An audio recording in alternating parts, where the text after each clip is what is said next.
Hey, John from the Token Road showed up. John, it's good to have you. Sorry. You joined in just as we were throwing the loop up that had the audio. So nice to have you. I just slid in the nick of time. Perfect. And John, and first of all, let me say it's good to see you again. You missed our last couple, but you know this is a fly by the night kind of fly by wire. I don't know. I'm very bad with metaphors and analogies. Fly by the seat of your pants. Little Rush reference. That's appropriate for Tolkien podcast. So but we're hoping that we get a couple more. I know John Trent from Bounding into Comics always has his member stream, I believe, on Friday. So he may join if we can. I'm trying to get Michael in. So anyway, but first of all, I want to introduce Garrett here over to my left, one of those two. Garrett. No. Yeah, I don't think anybody here knows Garrett, and that's okay, because he can introduce himself. Garrett. I went to college with Garrett in California, and we became friends over over a love of Tolkien. It was back in the day when the movies were coming out and all that sort of stuff.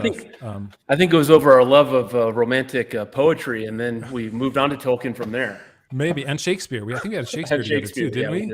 We actually liked the literature. We didn't try to make it into a morality message for modern times. No. And one more.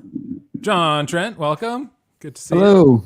Yeah, I just said you're probably going to make it, maybe if you can, but you've got your membership stream. So, but first, so first, everybody, not just the people listening. This is Garrett. Garrett, I went to college with. We have a lot of things in common. Garrett is a very deep person. We had dinner deep in a good deep, not like you fall down and like it's hard to get back up or anything like that. But you came over to my place in October, I think it was, when you were driving across the U.S. Yeah, I think it was November actually. When we were in Nashville. So Garrett knows his Tolkien. Garrett knows his romantic poets. Garrett knows a lot of stuff. So I thought it'd be a great addition to this live stream. And I know you're also going to be doing your own podcast in the future. So something to talk about. And Otis here again, another person smarter than me who talks Tolkien, which is awesome. And John, good to see you. Too many Johns, man. I'm glad you're not named John, Garrett. That would be super really confusing to me. Super unfortunate. Garrett's kind of hard to remember. Is it okay if we call you John? just Monty Python. Don't call me Sue. Yeah. Right. Oh man, that'd be perfect. All right, so this is kind of. And one more. We have the full complement almost. Michael, gentlemen, from our podcast. Good to see you. Michael, John, Michael, Garrett, Michael, Garrett, John, Michael. Just so you know, you haven't. No, okay. I have to do the whole Garrett introduction here because this is brand new. Garrett, Michael. I do the podcast with every week, part of Exploring Tolkien and theonering.com. And Michael, I went to school with Garrett, and Garrett is I think you and Garrett would get along.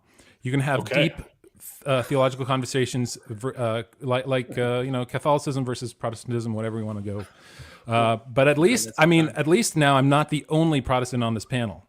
Thank you, Garrett. I appreciate you being here. How does it feel, Garrett, to be the token Protestant? You're the token Protestant.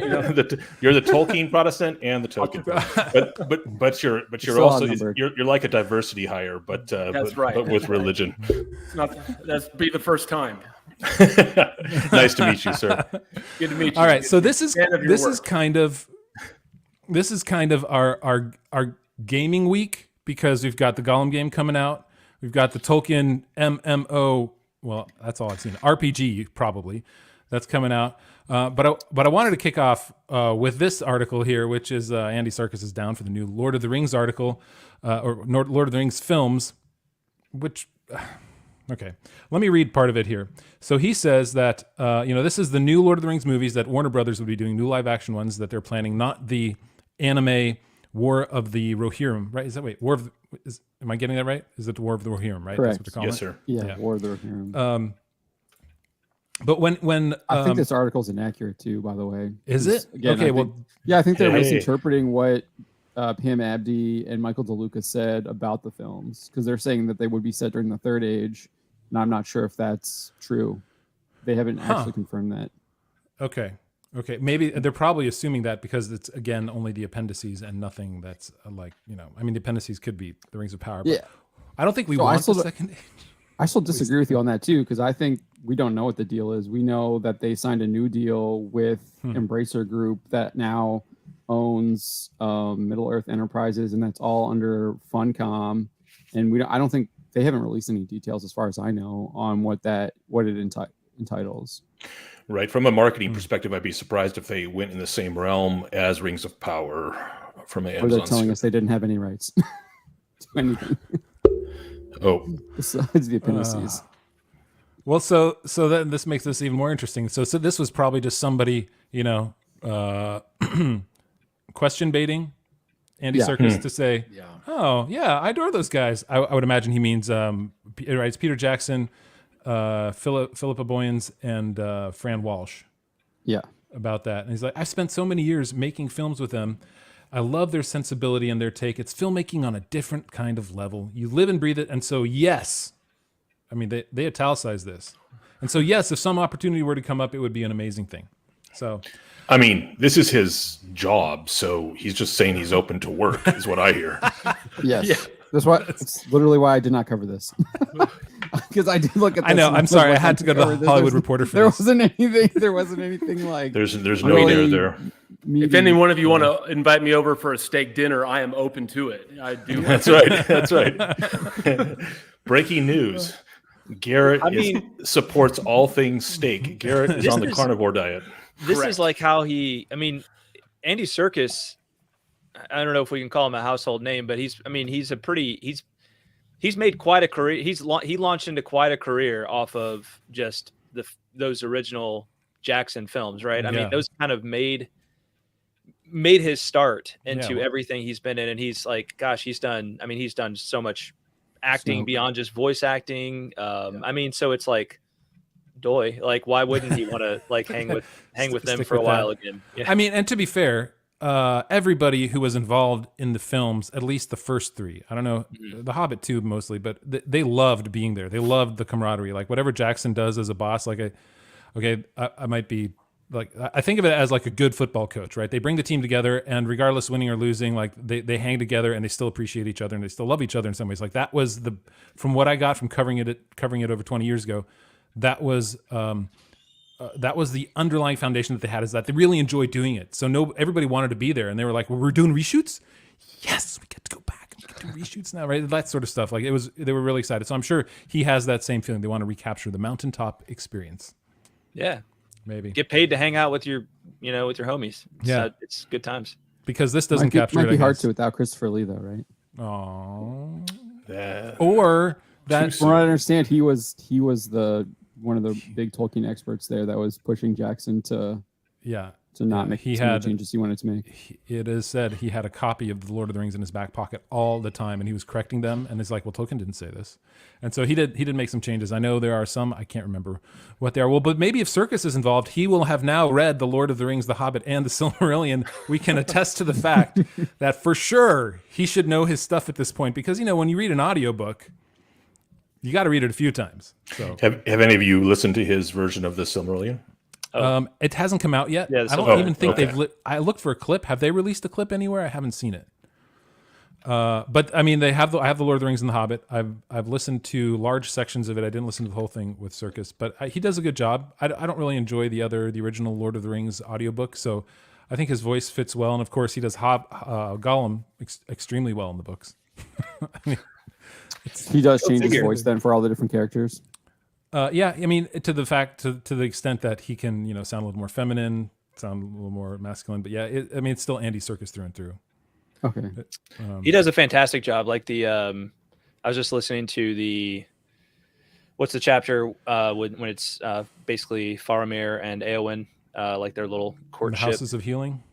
Yeah. Oh yeah. I mean, he does a great job. Like with Éowyn's voice as well as as well as Faramir. So I mean, it's outstanding. I mean, what an incredible voice actor he is. Yep. Yeah. He is an actual actor. Yeah. Mm-hmm. Yeah. Some of the original audiobook is just a little hard to listen to. It's really dated sounding, and it's kind of your grandfather reading it to you. Yeah. Yeah. But of the Silmarillion, that's like that's the first way I read the Silmarillion.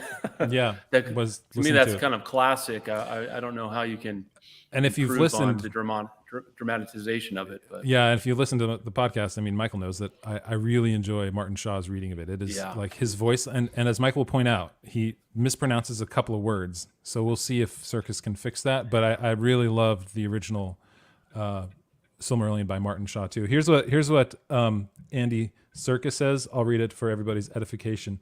The Silmarillion was always going to be a hard mountain to climb, and therefore perhaps the most rewarding. I was seriously daunted, whereas the narrative structure and characters of both The Hobbit and The Lord of the Rings provide the narrator with an immense propulsion. The Silmarillion is like reading an extraordinary ancient Bible, with its own creation mythology spanning many ages, written over many years. But once in the flow of Tolkien's poetic imagination and limitless authority of his universe, there were passages that I found myself completely mesmerized by as I was reading, and it became a thrillingly wild and magical experience. I can only hope the listener feels the same way. This is not him actually writing or reading this. Like, this is, this is PR flow. So, right. It's PR. What is interesting is I have no doubt, being the actor that he is, probably. I just said I have no doubt, and then I added the word probably. So it shows my intense pessimism. But I'm pretty sure he probably did a little background on the Elvish and everything. I mean, one would think nowadays, because there's so many resources out there, that he would be able to, since he cares so much about voice acting. We'll see. I like his use of how he found some of the passages completely mesmerizing. Clearly, the Rings of Power people did not. That's right. By contrast, that's one benefit there, right? Well, we did talk about this in one of our recent podcasts, how the genres of Tolkien actually does subgenres of literature inside of the Silmarillion. So you have some of it's just like history. One of the chapters reads like the Book of Numbers. One of the there's clearly Arthurian style romance in a couple of the chapters, especially Beren and Luthien. He actually switches, and the Turin chapter is completely different. It's a kind of a tragedy, and it has more in-person experience than the others. So he actually he seems to play around with different subgenres, even chapter to chapter sometimes. So it'll be interesting to see Andy Serkis's take on that. Yeah, I'll get it. I enjoyed it. It'll be fun. It's nice to hear somebody else reading it too. Maybe you catch things that you don't if you're listening to the same thing over and over and over. I'm definitely going to have to cover this for the website too, because I didn't know about this. I hadn't seen this yet. So that's actually something we'll cover. Yeah. You're welcome. My finder's fee is in the mail. But you have covered, I think it's this one here. Sorry, I just got a book that somebody's trying to come on the live stream and they're not invited, so I'm not sure what that's about. We'll figure that out later. So Morfydd Clark, who of course we all know. Oh, I think that may have been Jonathan. That may be my bad. I think I grabbed the URL instead of saying, "Hey, come watch us." Oh, okay, yeah. You have to say no to maybe quite a few people. That's totally my bad. Nah, that's all right. It's all good. This here, right? So she's gonna have a life-changing thing. Oh yeah, happen. Life-changing thing. Was she going to get married now? No, she's going to realize she's been married this whole time. She didn't know. Wait a minute. and here, like, I was almost an adulteress. She's going to grow a foot too. Like she's, get the appropriate height. It's life-changing. That's right. She's going to drink from Treebeard's. Hopefully. And she's going to become acquainted with Nenya the Ring. They're going to go on a date. Maybe have some sushi. Right. I don't know. And it's really exciting to see how the magic creeps in. Magic creeps in. I would assume there shouldn't be any. Creepy magic. Because it's so they weird. Don't use the rings, right? Yeah. When Sauron has it. So, which but she will probably. That's going to be her whole struggle against light and dark. Yeah. She's the almost an anti-hero to us now, right? She's not the real hero. So technically, there is a period of time that they can use the rings, right? Because the Elven rings are made before Sauron puts on the One Ring. That's when they realize. Right before, yeah. Oops. So it depends on the gap of time that they're going to between the end of the first season and when Sauron actually crafts the One Ring. Yeah, of course. But they were crafted in here now. They were crafted in the wrong order too. Of course. So, yeah. Anyway, but did it say, John, in this here, John Trent? Did it say what the life-changing experience is going to be? Did I miss it? I think it's the ring. That's it? I mean, if you read it in context, it's if you scroll back up, she says life-changing experience, and then she says she's about to become acquainted with Ninya, her ring. So I would think that that's what she's referring to, right? I don't know. Maybe it's something completely different, but that seems to be what she's referring to, and how like she can the magic. But like the magic is the way Tolkien describes the ring's magic is it staves off the weariness of the world and the decay of time. So I don't know if that's not like Gandalf like shining light again at the whatever it's the Nazgul. Oh yeah, right. It's or like battling with the Balrog. The Balrog. Yeah, thank you. So it'll be I wonder if they're going to use this. I mean, they haven't admitted it publicly, of course, and they're never going to.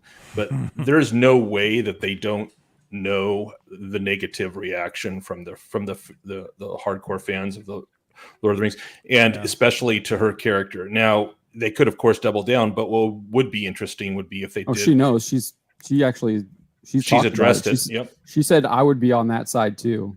Is something she said. So it would be an interesting thing if they use Nenya as her reason for pivoting. Just sort of she changes her character. We see some of the change of her character after she gets hit by the volcanic blast. So that was our joke in our podcast. We were talking about how like all of a sudden she's a new person, like taking care. She's gentle and kind with what's his face, the little kid. That I can't even be bothered to remember his name. Anyway, so Bronwyn's son. Yep. Jim, right? I don't Jim, right? Sauron Jr. John, I thought. I mean, one more John. That's right. Yeah. So it'll be funny to see if they use that as an excuse. Oh yeah, now she's a different person. Yeah. She's the right person. Yeah, well, I mean, I'm sure now they're finishing the filming of it without the writers. So the writer's strike happened, but they're like, okay, showrunners and writers, you may exit the set, and we're just going to finish it, which is kind of a statement in and of itself. Is it going to be better now? There's no writers? No, because the executive producer, right? Is it the executive producer? The producer? The person in charge, I can't remember her name. Jennifer Salke, yeah. That's like the head of Amazon. But I heard she was coming in. Executive producer. Yeah. Lindsay Weber is one of the lead writers on the show. Yeah. Are you referring to the executive producer? You got it. Lindsay Weber is the executive producer. Yeah, she's the one that's coming in, right? And she's like the one that woke. changed everything. Yeah, she's the one. Jennifer Hutchinson. I mean, she's the lead writer. She technically can't work at the project anymore, right? Right. Yeah. I think this is where AI could really show itself. You know, you just feed in like some history of the Second Age and be like, give us a script, and it'll probably be brilliant and way better. Yeah, as long as you have to have the right prompts, because if you just use the caveat, it might look up Rings of Power and the script online and use that as the basis. Well, anything pre like 2020, you just say anything, you know. Yeah, right. Well, what's the guy we talked about a few weeks ago that's suing Amazon and the Tolkien estate? Just bring him in. Just settle. Cycron something. Yes. It's part of the settlement. He gets to come in and pretend to be. Did you hear about that, Garrett? There was a fan who wrote a fan fiction story and published it, I guess. And then he's saying that the Rings of Power took it and made the Rings of Power out of his fan fiction story, and now he's suing them for $200 million or something like that. Man, I wouldn't want to claim it. Well, is he $200 million? Does he still have the author credit on or one of the author credits? No, he did. He had the author credit for a little while. He somehow like finagled that out of Amazon. Or he knew a hacker. He hacked their website. Yeah. I don't know how he can manage. I don't even understand. It's just got to be some kind of like epic performance art trolling. It's amazing. Like, I mean, I respect it then, because it's a long time in the making. The guy's apparently been working on the back, what's his name? Polychron. Demetrius Polychron, real guy. Did you actually remember that, or did you have to look it up? No, I just looked it up. I'm making sure. I couldn't. I remembered he had a very odd Greek sounding name, but I didn't. That's not real, man. That's not real. Yeah. Well, we'll see. I mean, I'm sure a lot of news is going to be coming out, and you can go to Bounding Into Comics to get it all I mean, I love, John, how on your articles you do actually like put in all the quotes from the Silmarillion or Unfinished Tales or wherever the appropriate places to be like, okay, yeah, here's our take on it, and here are all the reasons why, so that nobody is left wondering why you stand where you stand on some of the criticism that you might have on that show. Yeah, that's something that I pride myself on in doing with most of our articles, that we have. They're well sourced, well documented. Yeah, because you're an actual journalist. See, there's that. I always I never took any kind of like journalism classes or anything like that. I just treat it as like a research paper where you always cite your sources. So I'm sure you can join the rest of us who have college degrees who don't actually do what we actually got degrees for. Yeah, I'm there. Yeah, right. Yeah, big time. All of us. Well, and speaking of that, doing the things that you didn't study for. Who here is going to play the Gollum game? Anybody? I will. I'll hate play it. Really? Yeah. just so I can say something about it. I haven't played a video game since GoldenEye in 1999. Wow, I remember True that. story. Leaving on a high note, then. Yeah. Yeah. High note. I was like, I'm out. Yeah, you're like, I win. What is it? Slappers only. I got it. Done. Yeah. So I'll play the Gollum game. I'm gonna try and live stream it for like both of the people who are interested in it. Mm-hmm. And that's it. I'll follow your live stream, then I can claim. Then you can claim. That's right. There you go. I already bought it. I even spent the money to get the additional Cinderin voiceover. Oh no! So that was way too much money, but I have to do it. It's a write-off now. Is that right? Something like that. Yeah. But that's not the big. Go ahead. Are you gonna bring up the new MMO? Yeah. Were you gonna bring it up too? Sure. Okay. There you go. This is the big announcement this week, not the Gollum game. Do you think they did this because of the Gollum game? They're like, we're gonna like bring this up so people don't think about it. Although it's a completely different style of game. Sure. But this is. I don't think it's unconnected. Yeah. Okay. I think this is just since Embracer Group, Funcom got the rights to Middle Earth Enterprises, since they purchased them, they're now making deals with everyone. They made the deal with Warner Brothers. They're making the deal here now with Amazon Games. There's the guy here, Christoph, whatever his name is, who's out of Amazon Hartman. Games. He did Hartman. He did an interview with Gaming Business or something like that. .biz, I forget. GamingIndustry.biz, I think, is the website. And I kind of covered that here. And he goes over on like how there actually was they were developing an MMO previously with them, with the previous owners of Middle Earth Enterprises, and it just never came to fruition. I didn't cover it in this article, but he does talk about how they were like, it was in the works a couple years ago, and then he reached out and followed up, and now they're doing this because they're already working with Embracer Group with Tomb Raider. So that's where that really came from, is they're already working with them on Tomb Raider. Tomb Raider. So Gollum is like Assassin's Creed, and this will be like Tomb Raider. Great. I don't know. I was just they're going not to say, calling it an MM. Yeah, sorry. Go ahead. Oh, go ahead, John. Yeah, I was just going to say he made clear to call it an MMO, not an MMORPG. So he was like made that distinction clear, whatever that means. Massively multiplayer online. Yeah. So I don't know what the I guess you could have something like Diablo 4, but that's an RPG anyway. Yeah. So I don't know. I mean most any MMOs game all have RPG elements now.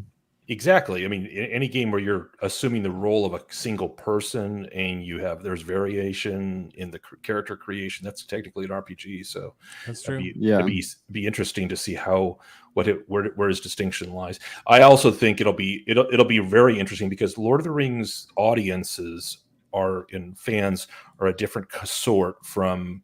At least I know the Venn diagram is going to have a lot of overlap, but there's a distinct character in the sense that, I mean, there's the old Lord of the Rings online game, which came out in 2007, and it's been still active. It's one of the few games I'll allow my kids to play.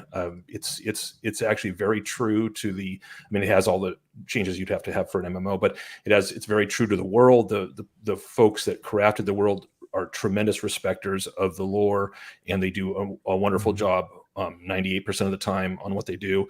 And And so they're going to have a little bit of an uphill slog to win the customer base. Obviously, the technology's so far so much better now that they can probably, from the eye candy perspective, I can see it having a draw, but at least potentially. But it'll be interesting to see the overlap. Yeah, how many? That's one thing he did talk about too, though. He said that he's going to try and win that audience, but he knows it's going to be tough. You're going to have to do it with lore because that's what the audience loves. That's why the people are still playing here 15 years later.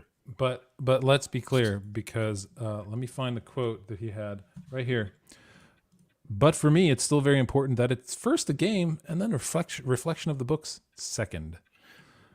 Warning bell. Well, yeah. That, I mean, you don't have to, like, you can make a great game and not break the lore. In my opinion. When you say I'm making a MMO, nobody thinks that you're not going to make a game. So why do you need to say that? So if you're saying that, then that means that some way, it could mean anyway, in some way you're holding up in your mind the places in which the books might make it difficult for you to have an MMO, in which case you're prioritizing the game. And I can see with regard to gameplay and a lot of other elements, there's obviously that's the case, different medium, but that's kind of a warning. How does Lord of the Rings Online handle that? Like, are you? Because I've never played that game, so I'm not familiar with it. But are you actually, like, is Frodo carrying the ring as you're playing? Like, how does that work? So you do not. So you play as a character in the background. So in the background of the world. So there are plenty of quests where you follow the path that the Fellowship followed, and there are some quests, interestingly, which even have some lore basis, or some potential lore basis. They aren't contrary to the lore, where you're doing things for characters that are not on screen in the books, and which was realistic, and sort of clearing the path in two places, and then you have these cut screens with some of the shots from what happened in the Lord of the Rings. So, for example, you come upon there's a lot when the Fellowship is going to, you're sort of commissioned by Elrond, following the Fellowship leaving on the quest, and you do some work in Eregion, and you enter Moria after the Fellowship. But then you in one spot you come upon the place where Boromir died afterwards, and there's some you help the free peoples essentially, but they're very careful not to do anything that would contradict the lore. You don't play as the characters themselves except in the memory. There's like these memory flashbacks where you can meet a character afterwards, and you play through the scenes that way. So it's really respectful and well done. The world is massive, and they've done a lot of great stuff. And there's of course all areas of the world that you can go in that are not the very specific path that the Fellowship took, and do plenty of exploring. And I assume it's mainly like PvE, and you're not. Can you play orcs? In a very limited place. There's a one PvP area, the Etten Moors, where it's kind of like its own little pocket dimension sort of thing. They're very clearly not trying to. And then you can either play the free peoples or you can play the baddies. And but no, you can't go outside of that little. It's just like a little region that's for people that like PvP. The main world is all PvE. Do you think that the age of it and the quality of the visuals affects it now? Because it looks pretty dated. It is. Really very dated. It's very dated. It's just what's interesting is that there's just a. What do you do? So bad. Oh, you're doing their Oh, that's good. This is the Gundabad trailer. Oh no, this is the latest Rangers one. I haven't actually played since they came out with that one. It's been a year. But a year? Yeah, or so, I think. Okay, maybe 2022. Anyway, my kids have, but anyway, it's mostly it's pretty dated, and so that's why I was saying, like, graphically, the new MMO, it's definitely that we're due for one. But what draws people to Lord of the Rings, and they've done, like, the game was sold, like, it was originally owned. It went through a bunch of owners, Warner Brothers and Turbine, and now it's Standing Stone, the developers of the game, banded together when the game was going to get shut down and made a pitch to own it, and Turbine sold it to them, and they just kept it going, and they love the lore, and so that's really what's kept them in business throughout this time. So the visuals no doubt will be way better on this new MMO, but we'll see whether they can actually pull in the hardcore fans. I think I have a feeling suffer. that go ahead. I think it's going to suffer from the idea again. Like the reason that that Lord of the Rings Online is still going is because there's a band of passionate people still doing it. Right? If it wasn't for that, if it was a business decision by a committee somewhere in EA's deep dungeons, then it wouldn't be around. And that's what I'm afraid. What's going to happen with this here is that it's going to be a committee approach to creating the game, which is never interesting because it's watered down. It's sort of like it's like. It's misty, like nothing's clear because everything has to be appropriate for modern audiences, and that's what we're going to end up getting. In my could be right. We'll see. I don't think they can. I like the way you describe Lord of the Rings Online and how you kind of go through, like, it stays true to the lore and everything like that. I'm not sure that they can really do that. They're not going to be able to do that now. No. I feel like it would probably be safer if they set it in like the first age. They said it's going to be third age, right? It's unclear. They said that it's in the press release from Embracer Group. It seems like it's going to be taking place during the time of The Hobbit and The Lord of the Rings. Okay, yeah. I just can't see them. That's what it sounds like. But I can't see them not doing that. Yeah. It would just, they'd be giving up so much IP that draws people to go first stage. Although I think that would be cool. You can meet Gandalf, etc. Meet Aragorn. Right into battle. The thing that I hate about that is it really, it puts such boundaries on it. Like, you're in the Shire. Who am I going to see in the Shire? Will I see Gaffer Gamgee, right? So all of a sudden you have these things that you're going to do because of the world, and there's less discovery and more pursuit, maybe. So anyway, yeah. I'm not an MMO kind of guy, so I probably won't play it.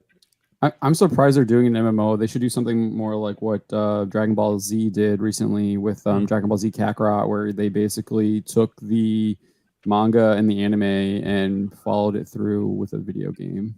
Like you basically play as Goku and you follow the story from the beginning of Dragon Ball Z all the way through.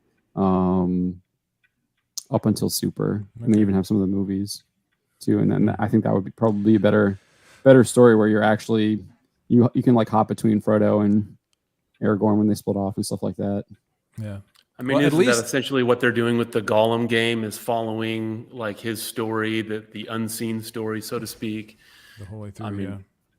And which I think is an interesting choice. It seems like we have this obsession with retconning villains. Like Maleficent and Grendel, things like that, and they're doing the same thing with Gollum, taking this kind of this kind of we have sympathy for Gollum because he is he's a tragic figure, but he's still in pursuit of evil, and we want to make him more sympathetic. Yeah, and I think that's kind of a curious decision to make. It kind of fits with the times, but it does. Yeah. Right. Not curious given our age, but curious from a generic perspective. Gollum is almost, I'm hard pressed besides, one of the Uruk-hai maybe to find a character that is less likable than Gollum, except for a couple of moments in the entire book. Gollum is, you're meant to have a disgust for him. Yeah. And you're meant to jive with what both Bilbo and Frodo felt initially. And so the fact that you would be playing Gollum the whole time is such a weird decision to me. Well, he's wraithified, right? He's demonized essentially, and he's. You mean by the everything? Ring? Yeah. Well, by the ring, but more by his lust for the ring. That's what destroys him and changes him. And even when you think that he's going to kind of break through, you're kind of given a little bit of hope, right, for a while. But ultimately, the idea is that his self pursuit is what plays into, essentially, what Gollum intended for evil, Eru intended for good, right? And so you see that come to its fruition, but it's like, well, maybe Gollum is not all that bad. We got to rethink Gollum, and you're hoping they don't end up taking it that way, where they want you to kind of sympathize, live out the Gollum experience and think, well, good, evil, these things are it's all a matter of perspective. He's become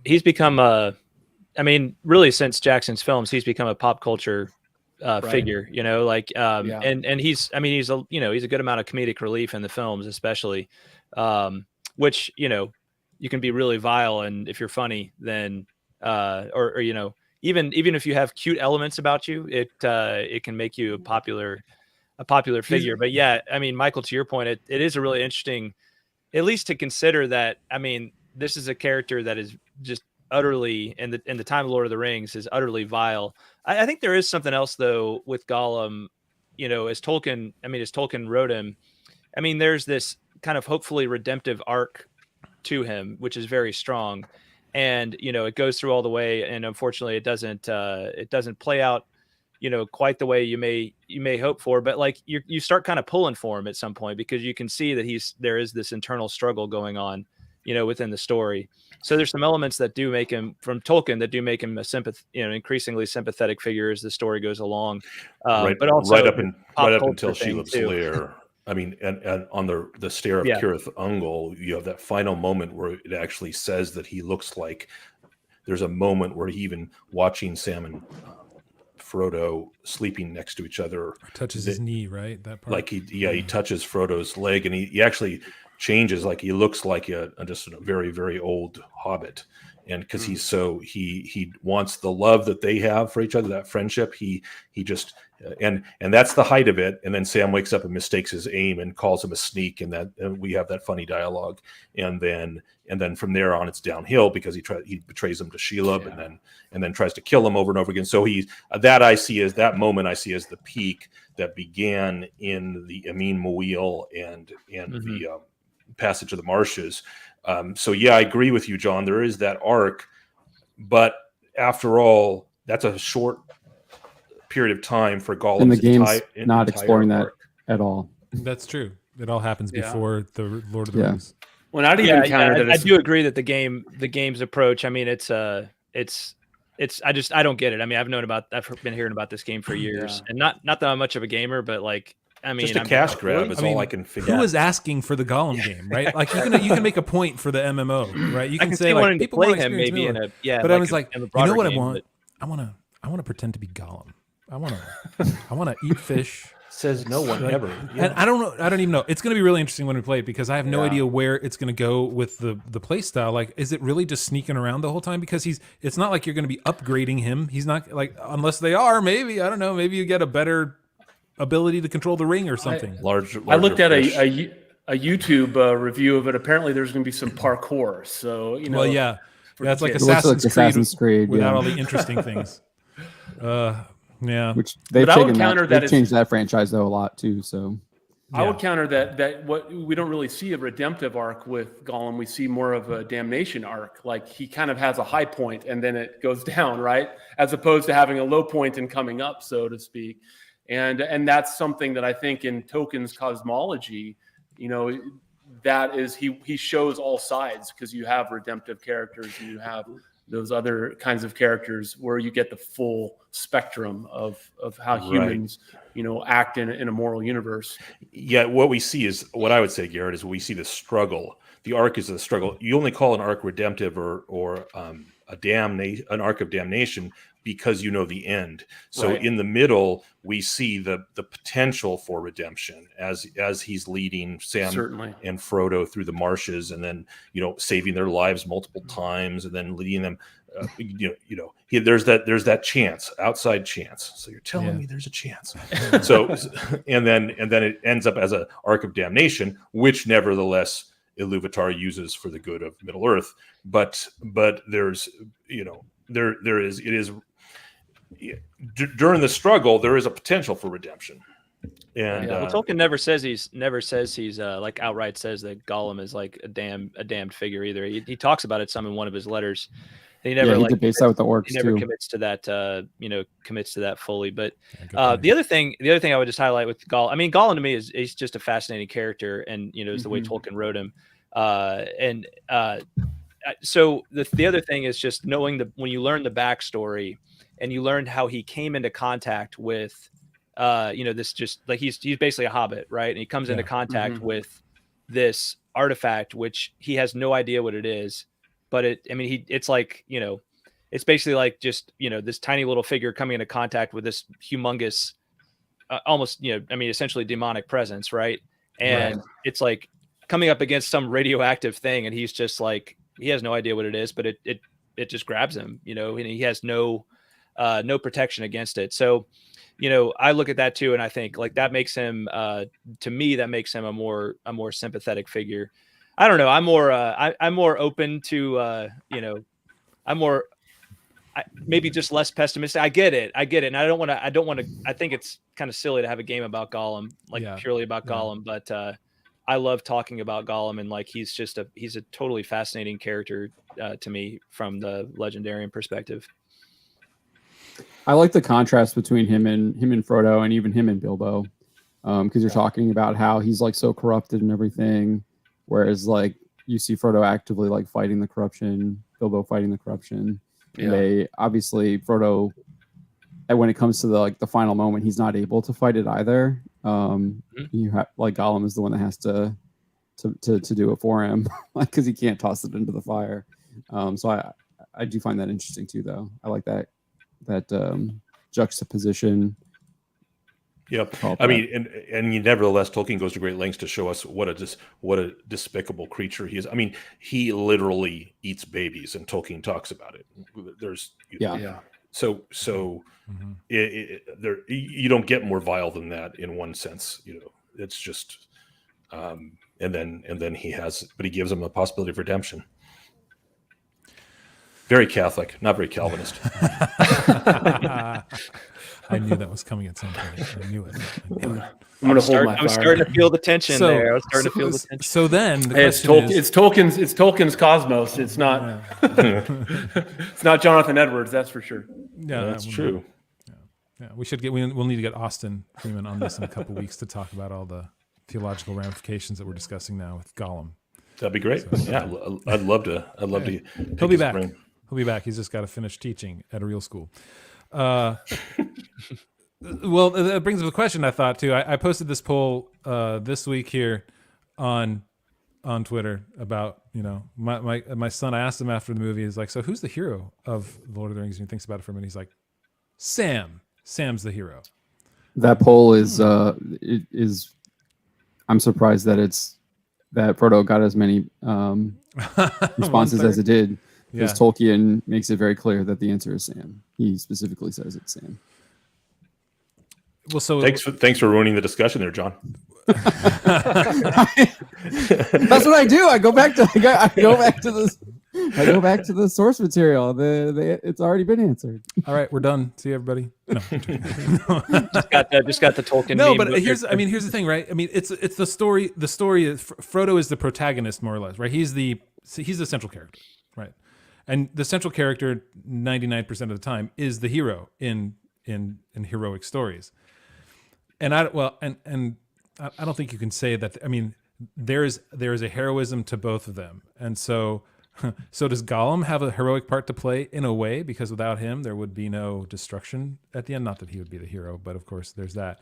And so I just think it's interesting because most people come out of it right away like, oh, Frodo, he's the hero, but then you think about it, you're like, well, maybe not so much once we start thinking about how like it was his burden. And he took it on, which is a heroic thing to do, and he wouldn't let anybody else carry it. But and the way that my son put it is, he's like, well, Frodo never saved Sam really, but Sam saved Frodo. I was like, at least in the movies.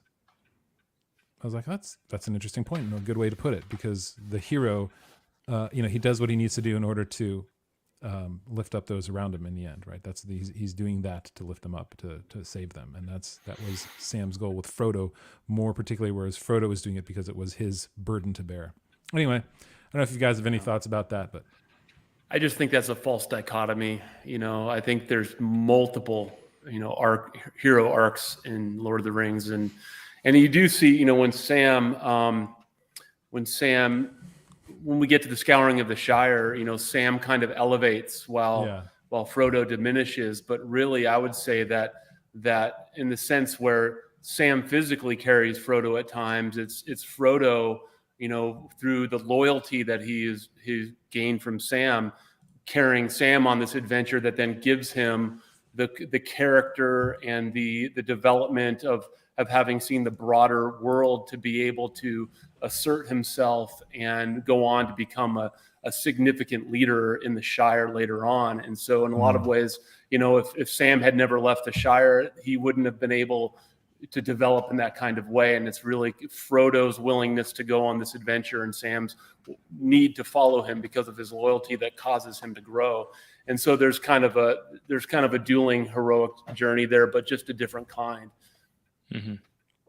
Right. No, I'd agree with you, Garrett. Yeah, I mean, it's there's like, the thought occurs to me that, and I know that, I mean, I get it. Tolkien says outright at one point, and I'm not sure the reference, but I know he says that Sam is the hero. But to me, that's kind of one of those things that Tolkien he'd probably say different things at different times, and he's not necessarily being contradictory. He's just highlighting different aspects of how he sees the story at different times.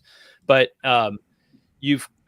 Frodo is the one, after all. If the central quest is the ring quest, Frodo is the one who says yes to the ring quest, right? He says, "I will do this," right? And he does carry it. He does carry it all the way through. But there is that kind of thing that goes along with it, that Sam, he could not have done it without Sam, and really the rest of the Fellowship to at least get him, at least halfway there, right? See, and that's where I'm with you totally, John, because I think Tolkien's showing us something different.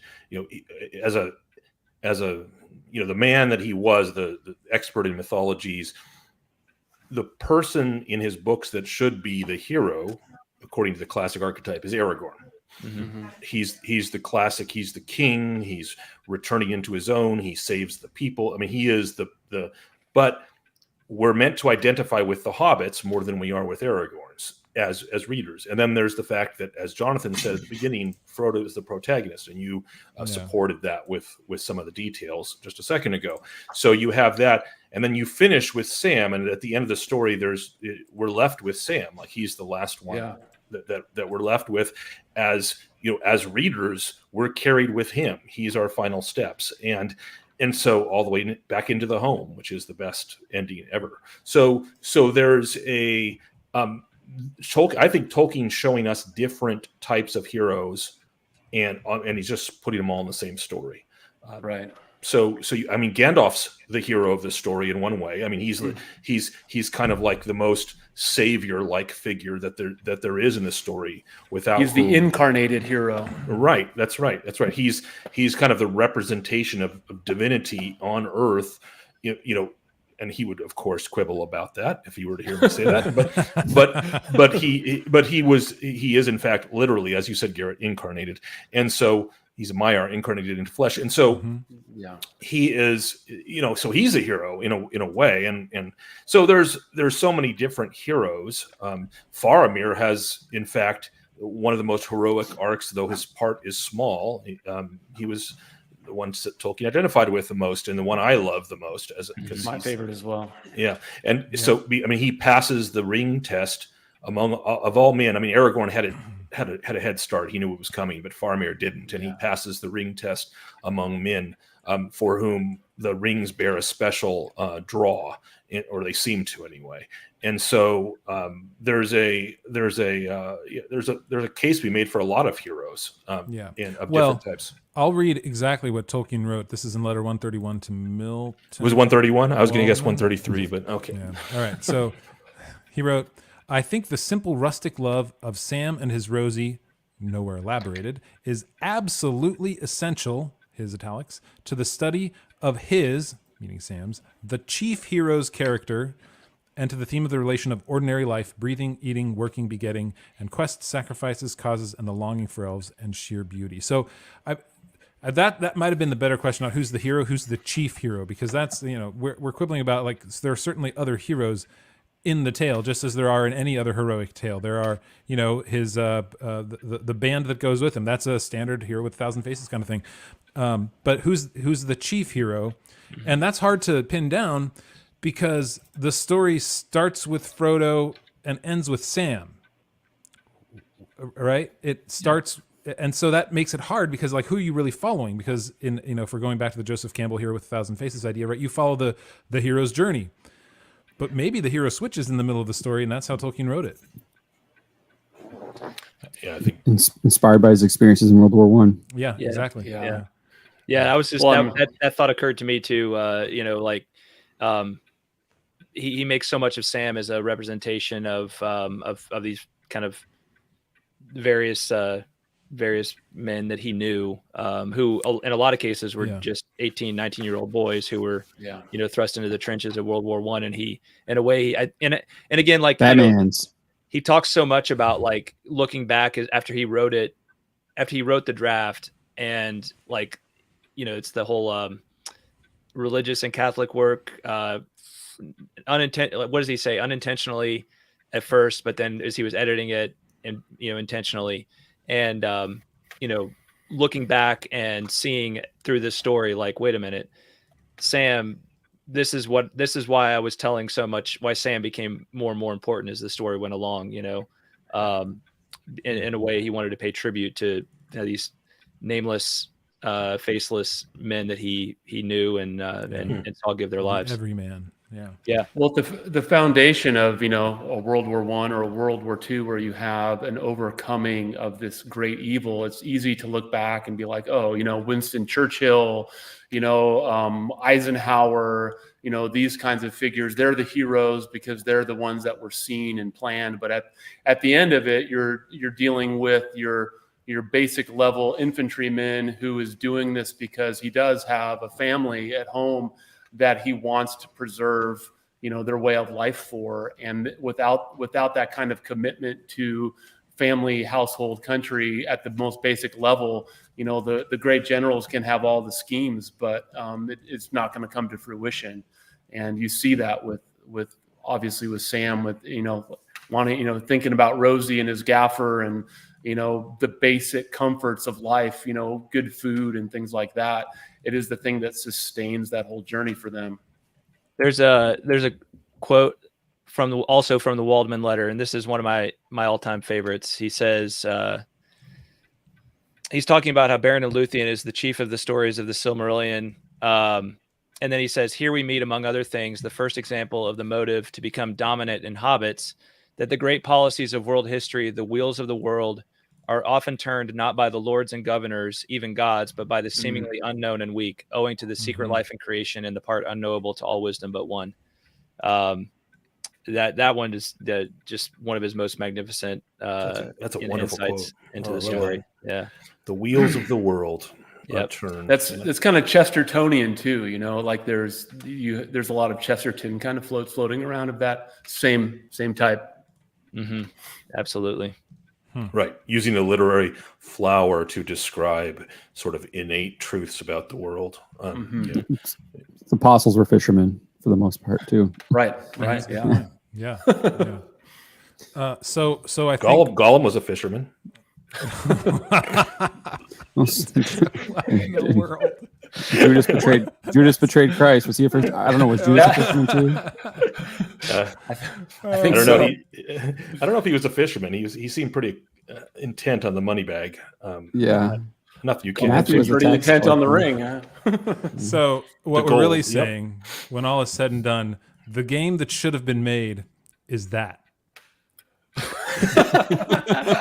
Did you just make that right now? That's pretty I good. just threw that together. Funny, but yeah, I mean, Well done, I sir. couldn't have Well even done. looked that up that fast. that would be awesome. That could be fun as it could be fun as like a city management thing too, where you're actually like Sam the mayor. Sam the mayor. Yeah, Sam like, the mayor.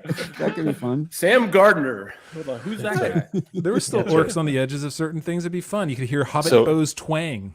You'd be like, so it'd be, what do we call it, Sam City instead of Sim City? Yeah. Just We're getting worse. Carrots I and love raise some words. conies. Sam City. Oh man, that would Dad be so jokes, great. they're the best. Ah, Sam City. I love that. See, this is what they're missing out on. They need real focus groups like ours in order to make video games that are built on Tolkien's. They'd have to survive our not for us. toxicity first. Oh man. Right. We're too far gone for them, whoever they are.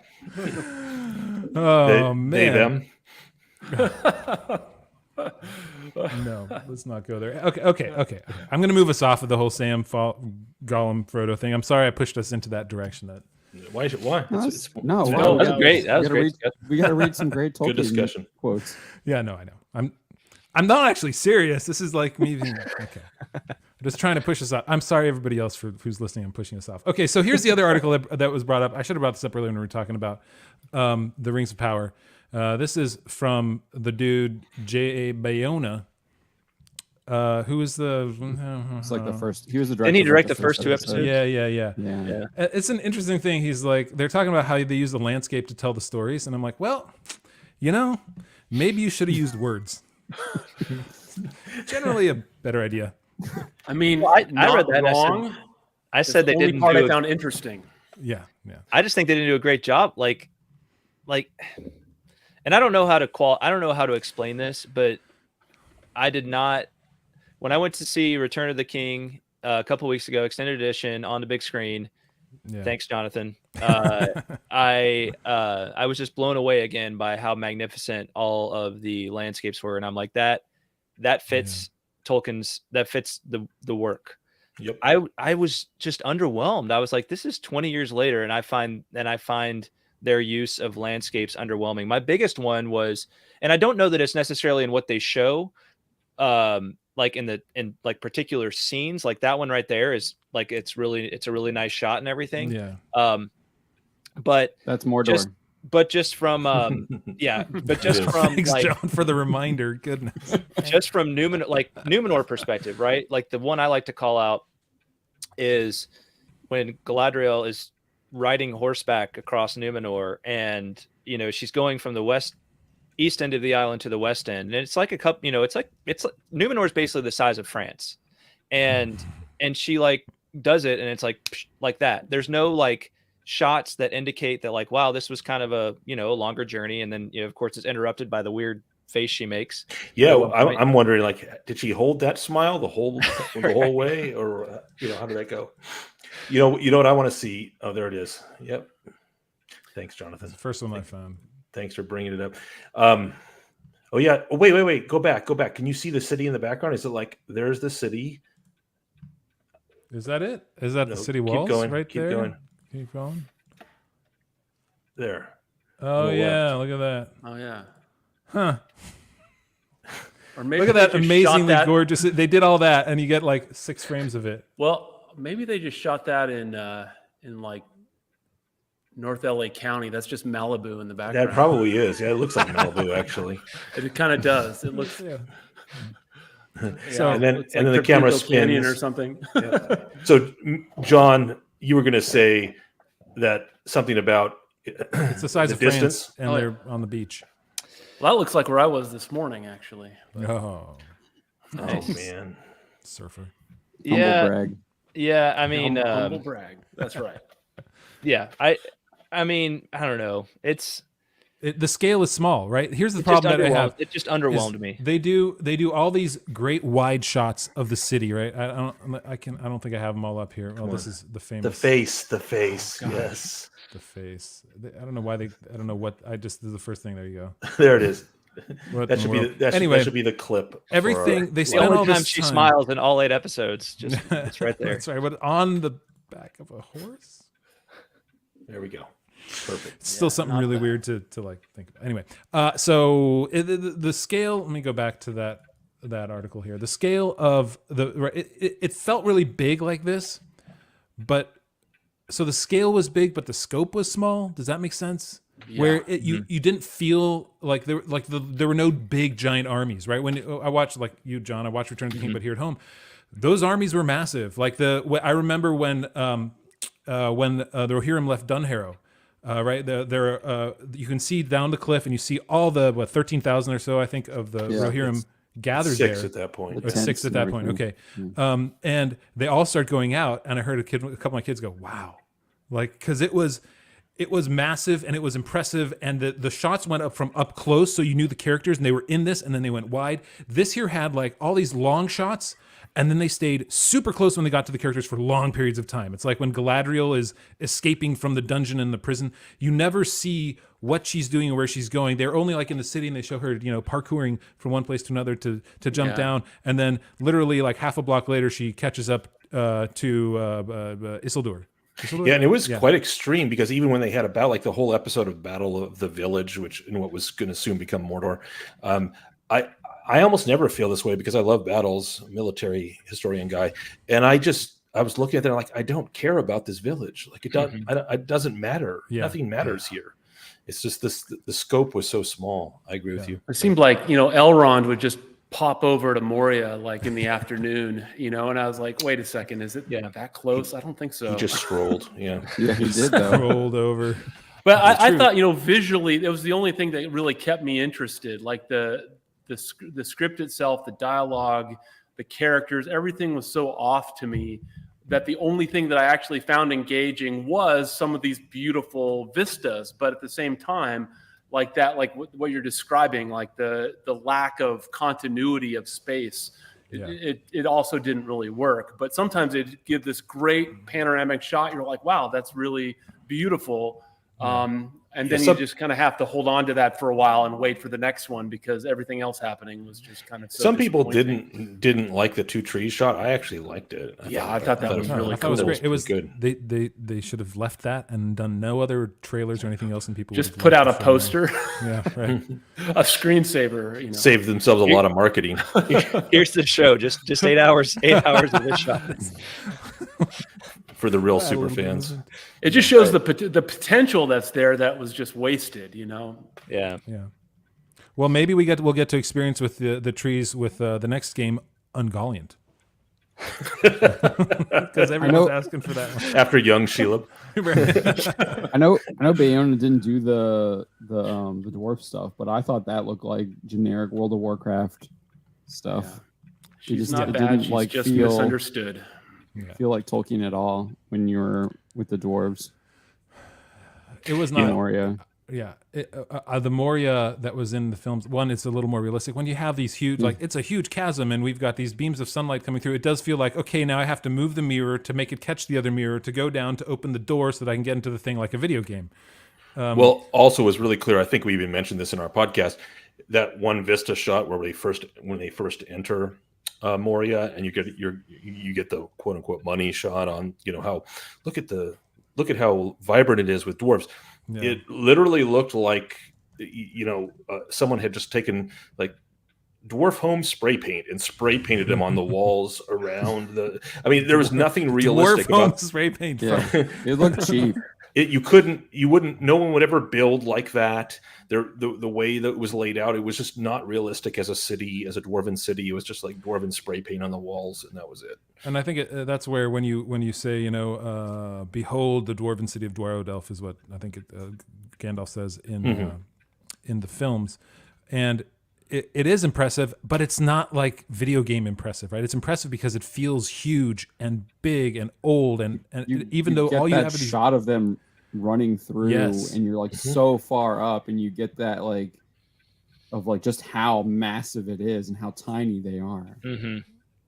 Yeah, that's such a great shot in the Jackson films. That's kind of what you're right. This is where it feels like that video game. So and the Hobbit did that a little bit too.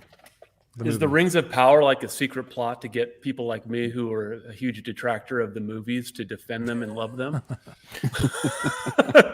That's why I knew I liked you, Garrett. That's probably where we bonded originally back in 2000. Garrett, you're not far off, and Tolkien was always right. In Tolkien's world, the good stuff comes first, and then everything gets worse and worse as you go on. Right, copies of copies of copies. Exactly.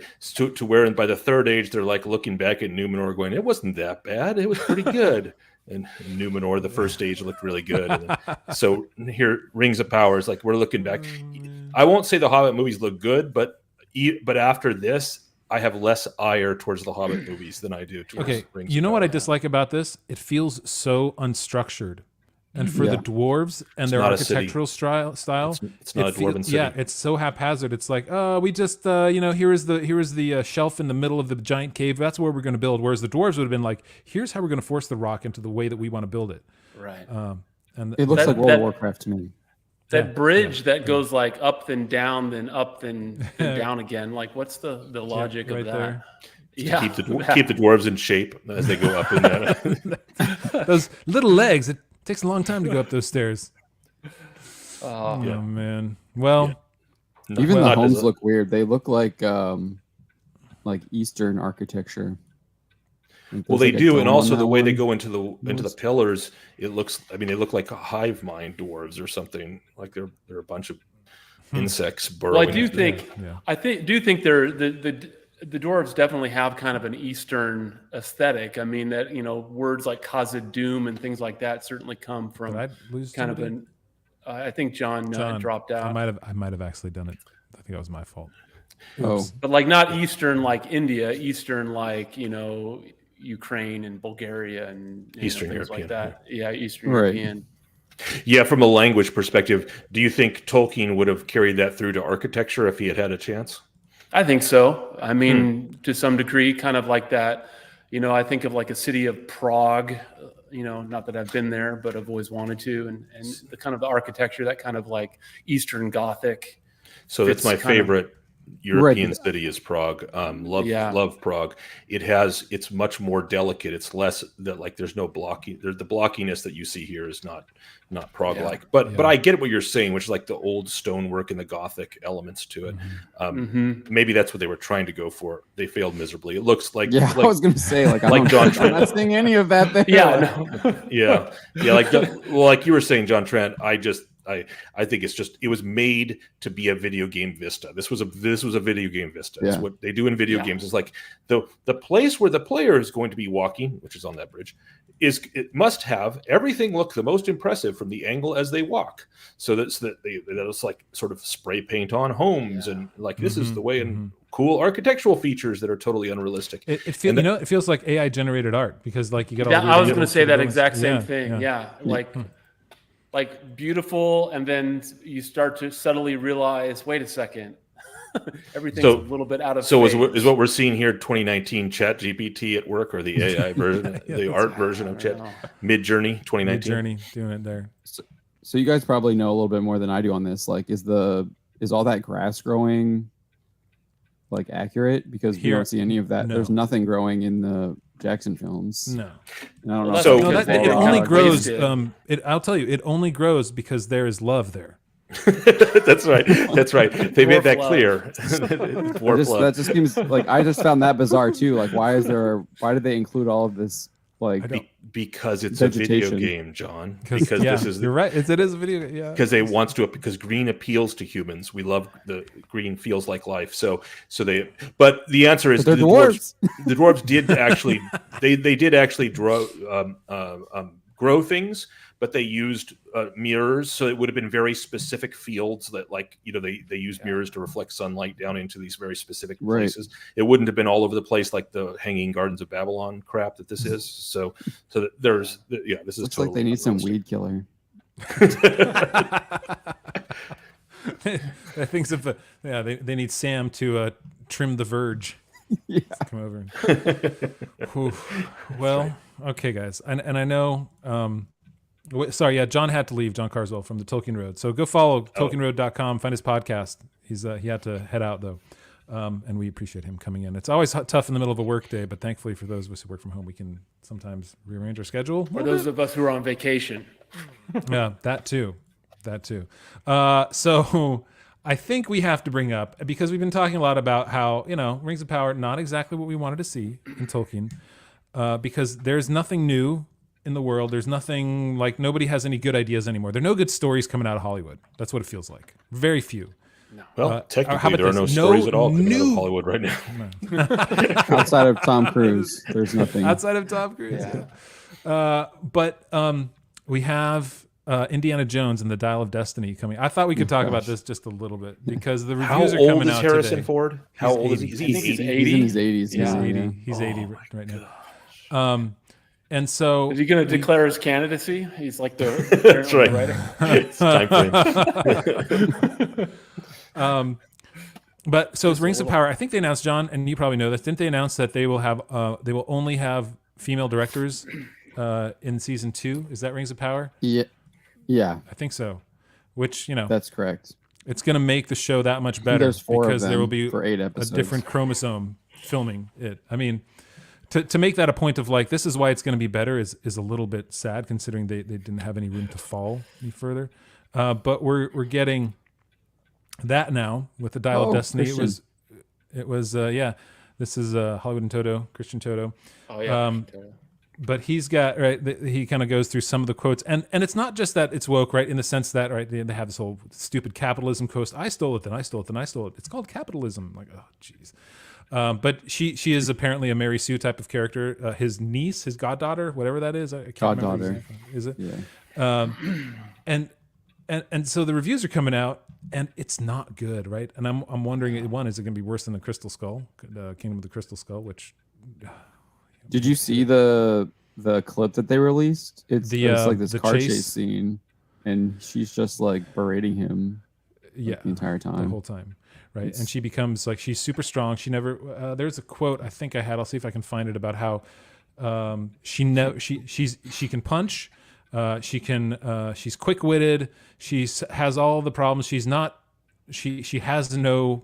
She's a Mary Sue. She has no faults. Right, she's perfect, and that's who they brought in. It was predicted that she would take over for Indiana Jones. That was the original goal, I'm sure, in the beginning. But now they're like walking back, and Harrison Ford many when I die, he times. dies.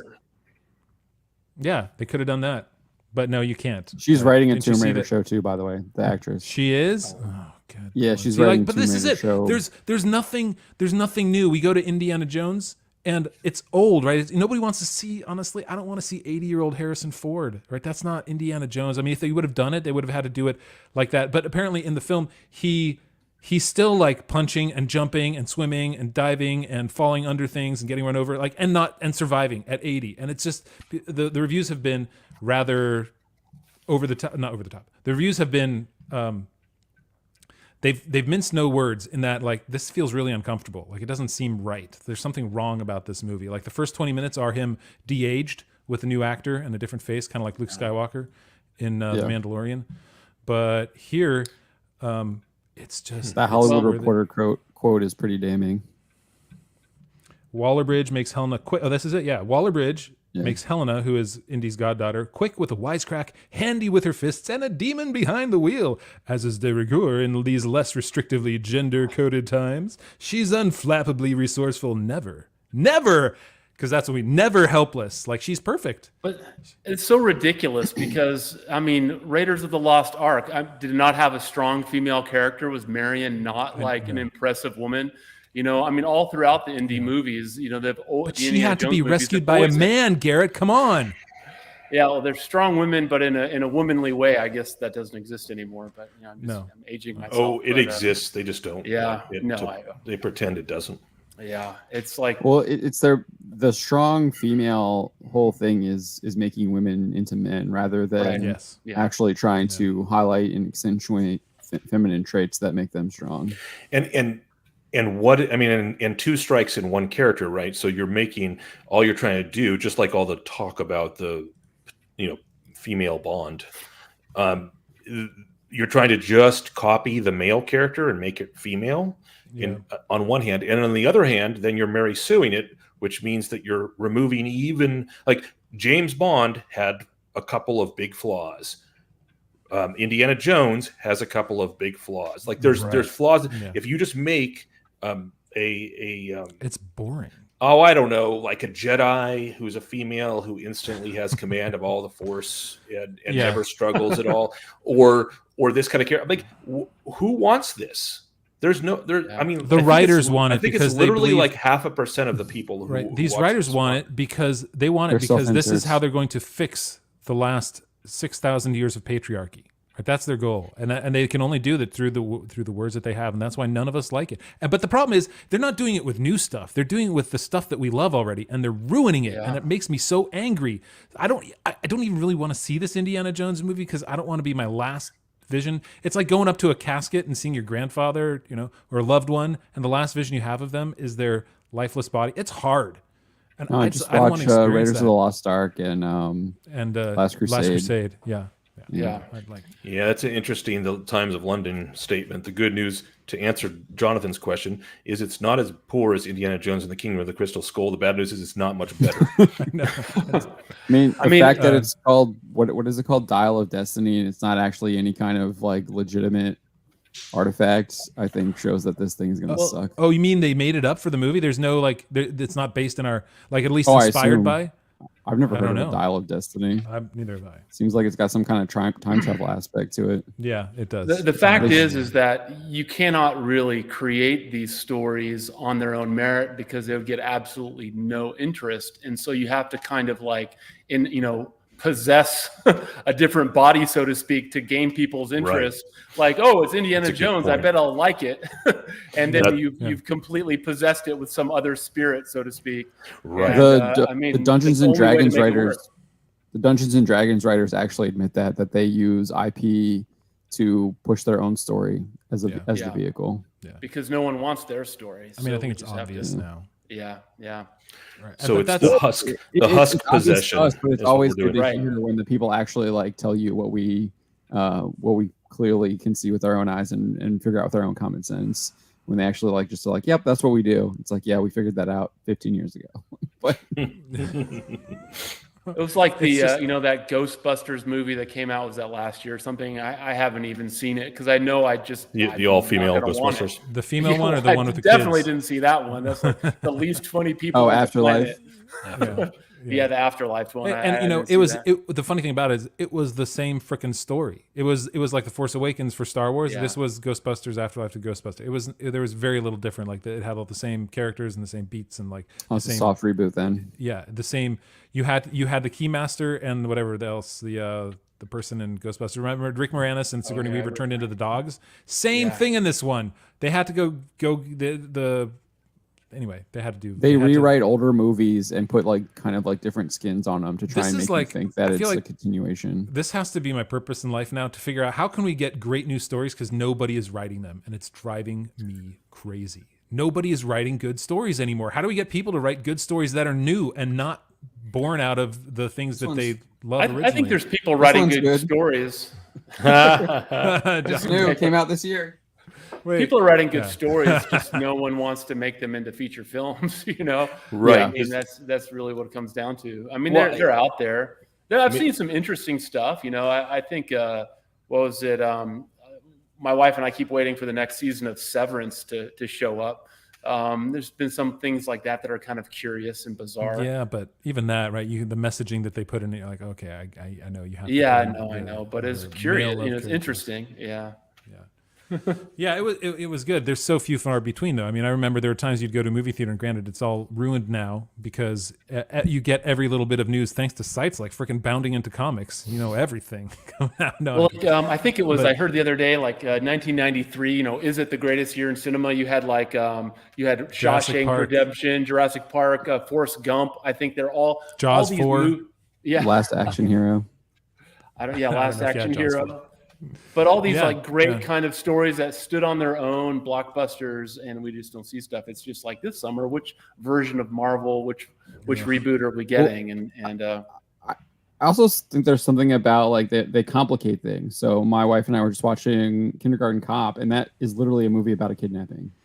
And it's a very simple like plot, right? Like, got to stop this guy from kidnapping a kid. Yeah. But it works, and it has some like the comedic moments with him becoming a kindergarten teacher when he's he's this hard cop. But just like certain things like that, we've gotten away from like almost like simple storytelling to try and like they try and make it like too complex too. I think with a lot of things, we're just keep it simple.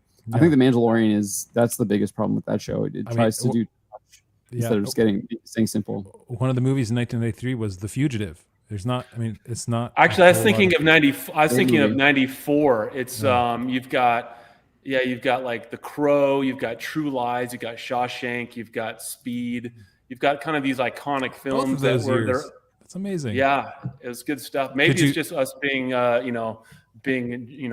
Gen Xers and thinking back to the good old days. There's a little bit of nostalgia, but in a way, I'm Gen Y. I'm not Gen X. And in a way, I was telling my kids this about music too. Like, it wasn't like the music from the 80s was great, but for some reason they keep playing it over and over and over again. So they played it way more than anyone played the 1950s music when I was growing up in the 80s.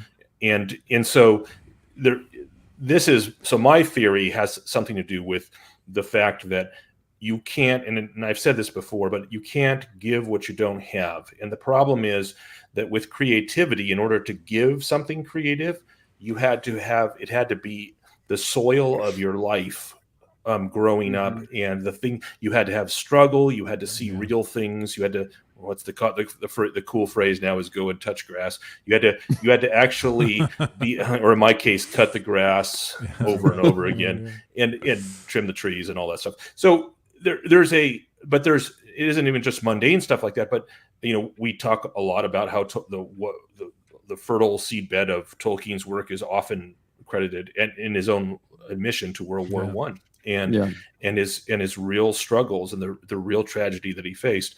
And you get the great old fairy tales that Tolkien grew up with, where you have Morris and MacDonald and Lang, and there's a they lived in a time where there was real struggle and hardship, even amongst the quote unquote middle class. And so you just don't have it. You have a life of ease and contentment and not much else. And generations that are being sheltered from any difficulty at all. Correct. Right? They have to have their safe spaces in order to so what are you going to get from that? What kind of creativity are you going to get from that? Very little. Right? I also think you brought this point up before, and Tolkien talks about this too, is like, obviously, and it kind of like goes off of what you're saying, is like, it's who he is, and that's why he talks about like why it's Catholic, right? Because that is who he was. But you've talked about it too, is like there isn't a lot of education on maybe some of these older stories that people don't even know about a lot of that stuff anymore. They don't have that kind of experience, or they haven't been exposed to it, and I think that also is a detriment to a lot of our storytelling. And I can even attest to that to myself. I'll admit that I'm not like the most exposed person to a lot of the older storytelling. I haven't read a lot of Shakespeare and everything like that. So I've always kind of contended that Lord of the Rings is the capstone of Western civilization, particularly when it comes to like literary art. And you can't, in the entire, Tolkien's entire cosmos is orderly. It makes sense. It fits with everything that came before him. It really incorporates all of it, the Norse myth and his Roman Catholic theology and all of that. And it it's completely fleshed out, or at least thoroughly fleshed out there.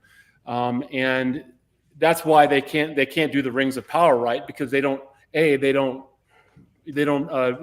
that air. They don't live in that world themselves. They haven't been educated in that same way, and so they can mess up Galadriel the way they do, because they don't understand who she's even supposed to be, because they have no frame of reference for it. Like, their memory starts in like the year 2000, and that's kind of it. And so And so I think with the stories now, we kind of live in this Gnostic age where your true self is like this spiritual entity that is an action that has no place of genesis, like outside of you.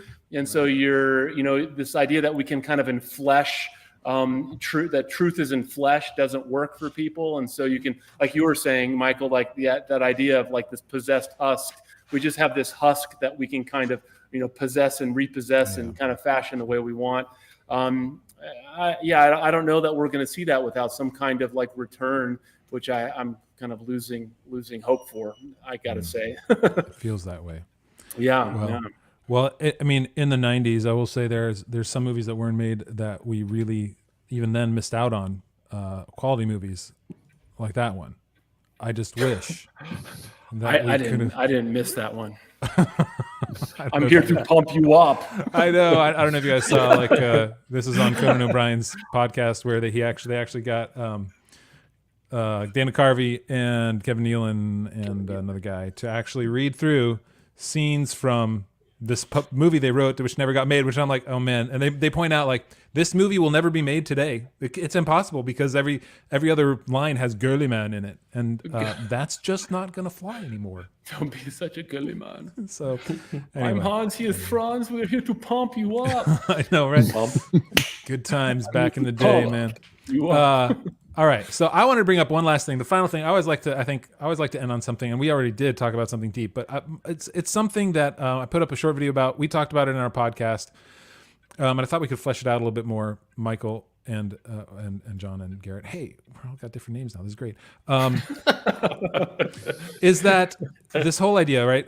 Michael brought up the point of Legolas walking on snow, and how a podcast he was listening to, the guy was just like, I just don't get how this could happen. Like, what how can he actually walk on snow? And what? Legolas walking on snow? You've never noticed that before? No, like we walk on snow. Yes, we walk on snow. Not falling through the light powder. What we do not do is walk upon on 5 feet of fresh fallen snow that was like that snowed the previous hour. That's actually impossible from the physics. Okay. As sure, anyone can walk on packed snow or snow which has ice on enough ice on it. But I mean, look, it was, and I'll give reference where it's due. It was the Tolkien professor, and he was talking about how he's never understood how he's supposed to understand this moment of Legolas, because it is breaking the laws of physics. Like, there's no way that Legolas is going to be able to take the blows and fight in battle the way he is if he's actually light enough to walk on snow, where all the laws of physics apply. Like, there's just it's from a straight up laws of physics perspective, it's not really possible. And so so he was, the debate was, how is he supposed to understand that? And I was telling Jonathan, what was fascinating to me was that I had just the previous week read, because my two high school girls, they had as part of their assignment for their class, the hybrid school they go to, was to read Tolkien's On Fairy Stories and discuss it. And so we had just read together On Fairy Stories, or most of it anyway. And Tolkien was talking about what fairy is, and in On Fairy Stories. And it's really fascinating, because hearing this discussion, and then I know this is something that's near and dear to the hatred in your heart, right, Jonathan? Because you can't stand this. I'm sorry. The first time I read it, I'm like, what? How does that work?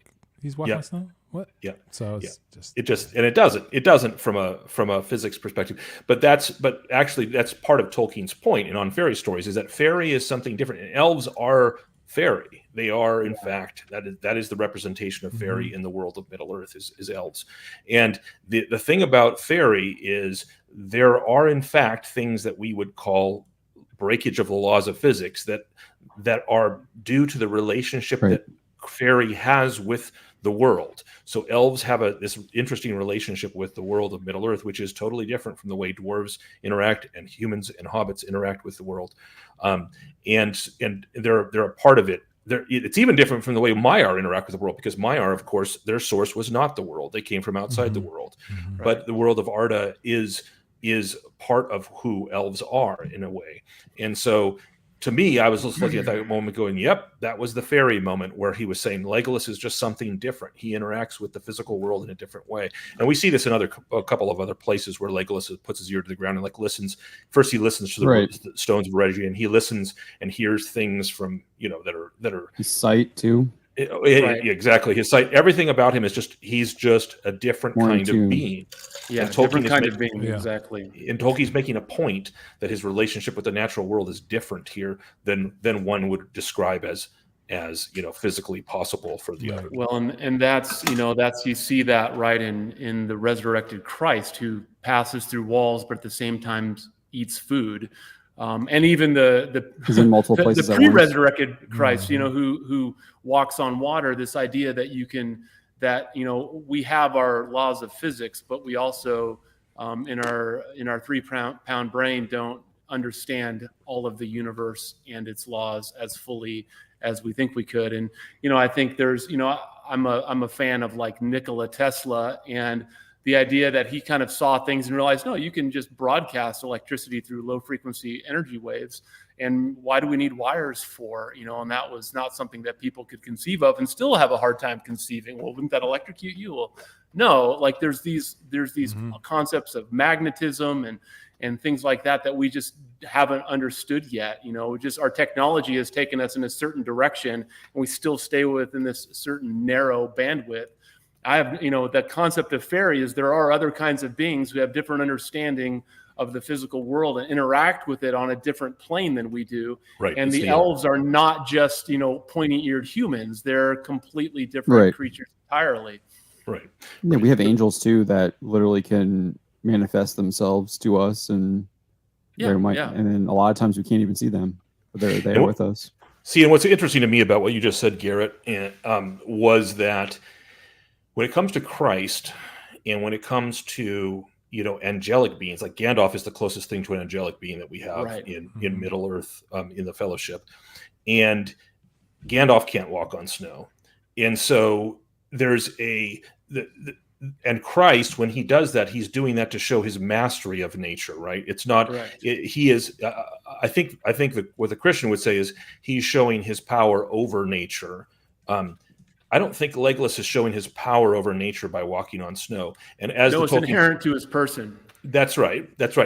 He's part of nature in a strange and mysterious way that the other people there, including Gandalf or Gandalf's incarnated body, to be specific, are not. Yeah. And so different from other elves too, right? Because he's a certain type of elf. Oh, that's interesting. I didn't think of that. Maybe the Sylvan. Well, it does say in the Silmarillion that the Sylvan elves have a greater connection with the natural world than even the others, the Sindar and the Noldor. That's interesting. I hadn't thought about that. John. Yeah. Good point. Yep. So, and the question was brought up, by the Tolkien professor. Does that mean could he have walked on water? Is it like right? And the answer is no, because presumably the elves drowned. That was one of the big deals with the kinslaying and such, is that you can actually elves can drown. They can't walk on water. So, and Legolas specifically says for running lightly over leaf, branch, and snow, an elf. And you forgot stone. Oh, shut up. Oh my gosh. I was hoping you were not going to bring up this picture from The Hobbit. That's so this is the where he runs up the falling stones. I know. Come on. That was fun. Yeah, that was. I'm not gonna lie, that's a cool visual. If I was 9, I would have been all about it, and I would have been like, "What are you old folks talking about?" I know. I had an 8-year-old watch it, and he thought it was cool too. Oh, my kids loved it. It's a cool visual. You gotta give him that. Legolas, Lord of Physics, is what I got. What I got out of that. Well, that's what I started calling him after that. Evermore, the Hollywood version of Legolas is Legolas, Lord of Physics. But there is an element of connection between the way Tolkien, between the fairy that Tolkien gives us and this. So it's not quite as terrible as I sometimes make out. But yeah, it was interesting that this is fairy in action. So like the Matrix, it's not that you're bending the spoon, it's that you're bending the world around. Right. It's not that, in the Matrix, he has mastery of the world. That's what he gains. Right. Like, he masters it in a similar way to, you might say, Christ had mastery of the world, or does. But in this case, I think it's something sideways. It's something different. It's the third road. There's this old medieval poet Thomas the Rhymer. He's a Scottish poet, and he talks about the three roads. And the fairy queen comes and visits Thomas, and Thomas is the thing about Thomas is he can never tell a lie, so everything he says is true. And but the fairy queen shows him three roads, and one is the road to heaven, one is the road to hell, and the third is the road to fairy. And Tolkien references that Thomas the Rhymer in his On Fairy Stories. So I went back and reread it because I had read it when I did my medieval history work. But it's pretty cool because it's this idea that there's a third path, and it's kind of like the path of the mysterious and what we as humans call magic. But it's this world of mystery that's built into the natural world. That is, it's not of us. It's not for us. It's almost kind of like an homage to God's infinite creative power, where He creates not just the world around us, but another world as well. Did I ruin your topic, realm? Jonathan? No, that's it's my kind of topic. I like what you're. Yeah. I still hate it. No, it's can't change. That's like one of my favorite things. That's what got me into it. You hate it because it's not. It's like for the same reason your 9-year-old liked Legolas running up the stairs or whatever. I hated it because the first time I read it, I was like, wait, why in the world is he walking on? And at this point, he hadn't really done anything like magical in a way, so it just comes out of nowhere. And it was. I wouldn't consider it magical. I would consider it natural according to the type of being that. Yeah, Legolas my 9-year-old, 12-year-old mind wasn't thinking in those terms, and natural according to the being of his. You're right, it is, but natural to the state that we understand the world to be in, and the Middle Earth that Tolkien. And of course, the whole world has changed. The whole world changes after the War of the Ring, right? I mean, it's elementally the time of men. And so the world literally is changing in response to that as well. Right. And I think, I can't pull any quotes, but I just think like a good guide to understanding that too is Lewis's discarded image addresses the fairy, the daemon, or the demon as he would refer to them, that spiritual realm, and how that's kind of like they're out of phase with our own, and they kind of cross between the two, and how that kind of that category exists in that medieval literature. Is that an entire book or is that an essay? Yeah. No, it's an entire book. It's his handbook to medieval and Renaissance literature that he used as his text for his classes. Yeah, I read it once. I got to reread it. Yeah, it's been a decade since I read it last, but yeah, it's been about 5 decades since I read it last. Since I've never 6 decades, 8 decades.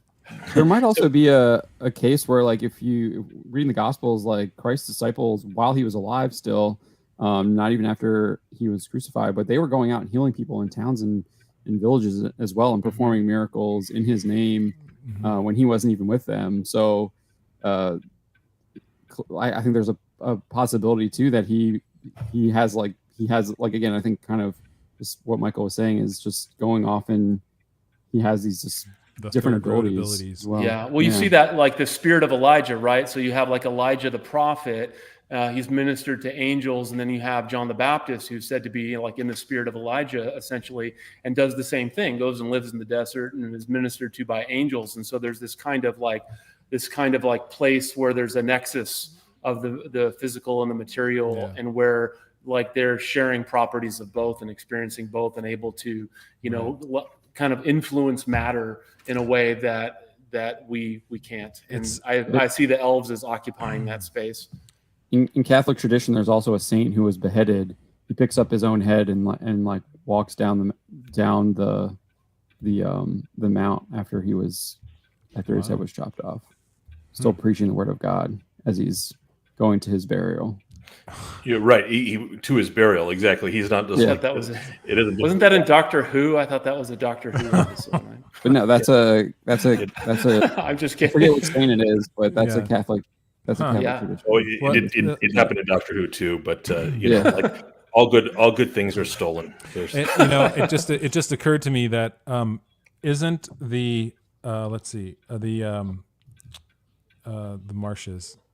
Sorry, the name's Edgewater Marshes. The Dead Marshes. The Dead Marshes. Wow. No, the other marshes. Okay. The Dead Water. Oh, with people under the waters. Yeah, that's like the same thing about like that third road in reverse, like in a negative aspect, right? It's like they're still there after, what is it, 3,000 years, 2,000 plus years. You still see the bodies. You still see the little lights that are there. And wasn't that a ton of those? Wasn't that also Legolas's grandfather Orfer died there at the Dead Marshes, if I remember right. Yeah. So, Orfer did. And that's, see, and it's the more magical elves that are died there. Tolkien pulled that imagery from somewhere else, and I can't even remember where it was. But yeah, I think it was also inspired by World War I. That whole idea, because people in the marshes, right, they were getting stuck and dying and falling and drowning just because they got stuck on the side of the road. But I feel like there's a place in like Norse myth or something like that where you see something similar. Yeah. I have to. Wow. All right, guys. Well, I appreciate your time. That's deep. It's like we're getting into books by Lewis I've never read, which is rough. Well, I think we should actually. I'll make a plug. On our for the Exploring Tolkien podcast or whatever other podcasts you guys are doing, reading or at least talking about on fairy stories, because that kind of gets at the for sure. Tolkien's in a way defending himself against his Oxford colleagues who are criticizing him for writing the fantasy literature. Yeah, I think we're going to do that on our podcast. And, if you go to exploringtolkien.com, you'll get to the podcast where you can download it. But I think we're going to do that at the very like after we finish the Silmarillion. We probably have 4 more episodes to go before we can finish that. Probably do a recap of the Silmarillion too. But that'll be fun. That'll be good. It's been probably 12 years since I've read that too. So I'm good stuff. I'm looking forward to it. All right. Good. I'm gonna wrap this up, guys. But thank you for being here. You're gonna learn about the Eucatastrophe. There are things like I can't wait till we get Austin here. Like he's gonna be bringing up things we're gonna be like, what are you talking about? Anyway, it'll be a great deep conversation, and I'm really looking forward to that. So first of all, I'm gonna say everybody who's here, thanks for joining. Smaller crowd this week, but that's okay. It's like crazy weeks for anybody who has kids. It's like all this stuff going on in May for school and everything. It's a little bit nuts. Homeschoolers here, nothing's going on. That's me next year. We'll see how that goes. So yeah, I'll be freer. But yeah, I want to say thanks to everybody for joining. I'm going to give a plug to our members. If you go to theonering.com/member, you can join us in a Discord chat that's always open. On Saturday, tomorrow, we're going to be doing a live chat, actually. So if you join up, it's free for the first month, $4 for every month after that. And you can cancel the first month if you don't like it. So join us there, and you can do a live chat. You get our extended podcast. This will probably end up being our podcast this week. Sorry, everybody, because Dan at the Babylon Bee, it was very, very busy, and we were unable to get our act together before recording for this week. And so we'll have to postpone for 1 week.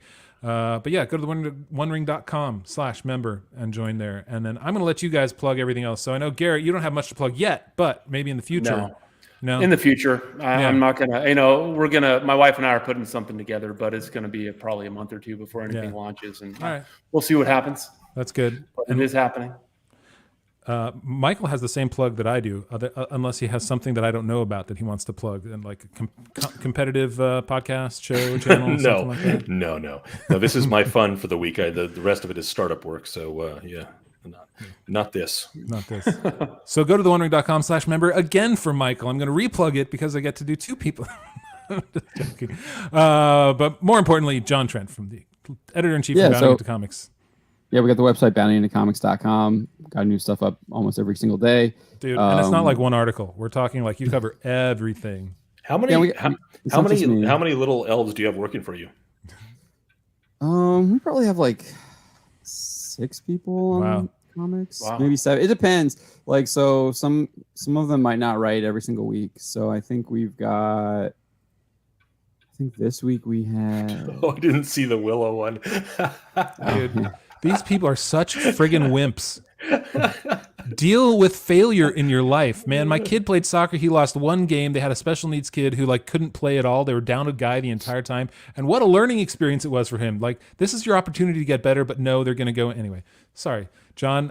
This is how I do. Half your articles I end up yelling at like this for good measure, for good reasons. That you are anyway. Yeah. Sorry. Go on. Yeah. So we had 6 this week. But it can go up to 8 or 10. If you're interested in writing, send me an email, jftrent@boundingintocomics.com. But yeah, so we got boundingintocomics.com. We're obviously here on YouTube as well. We have our Black Pill stream, which is our Wednesday night, 9 p.m. Eastern time stream. And then I also stream Monday, Tuesdays, and Thursdays at 2 p.m. Eastern time. And so that one's usually an hour. The Wednesday night one, we usually go 2.5 hours. Wow. So, and then I got boundinginsports.com too. Yeah. But our videos right now are just re-uploads of our live streams because I don't have the time. It works well. Actually make videos. It's the next step, right? You got to start dipping your toe in the waters before you dive in. So you're on your way. Well, I was making videos at one point, but I've run out. Like my bandwidth is so stretched. Yeah, I can feel your pain, man. Once you start committing to something, it's like hard to pull back a little bit. Sometimes it's better for you when you do. Well, it's interesting too. The planned videos versus the live streams, they're different kinds of things, and they take up different kinds of bandwidth. Yeah, I like taking clips of the live space. streams and the podcast that we do. I think that's working well because they're always the conversations by multiple people. I think are always more interesting when you have different perspectives coming in. Planned videos take a lot of time too. You got to like record, and you might not like what you recorded. So you got to multiple recordings, then you got to edit, and then it's a lot of time. But it does say in your title, you're editor in chief, so you must be pretty good at the editing part. Yeah. It doesn't say though is thumbnail maker in chief.